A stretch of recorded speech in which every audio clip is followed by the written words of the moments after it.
ఆకాశాద్ వాయు అన్నాడు, ఆకాశము నుంచి వాయువు ఉద్భవించింది అన్నాడు. వాయోహో అగ్ని, వాయువు నుంచి అగ్ని పుట్టింది అన్నాడు. అగ్నేహే ఆపహ, ఆ అగ్ని నుంచి జలం వచ్చిందన్నాడు. అద్భ్య పృథివీ, జలముల నుంచి భూమండలము ఏర్పడినది. పృథివ్యా ఓషధయ, చెట్టు ఇక్కడ వచ్చింది. ఓషధులు అంటే చెట్లు, చేమలు, ఇవన్నీ మొక్కలు.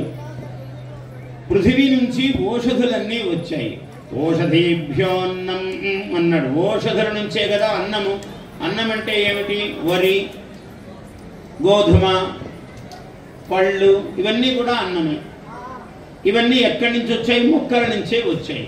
ఓషధీభ్యోన్నం అన్నాత్ పురుష, అన్నము వల్ల, అన్న రసము వలన పురుషుడు, మానవ పురుషుడు అంటే పురుషుడు స్త్రీ అని కాదు, వ్యక్తి, జీవుడు, పశుపక్షాదులు కూడా కావచ్చు. ఇలా అన్న రసము నుంచి సమస్త జగత్ ఉత్పత్తి, జంతు ఉత్పత్తి జరిగినది అన్నారు.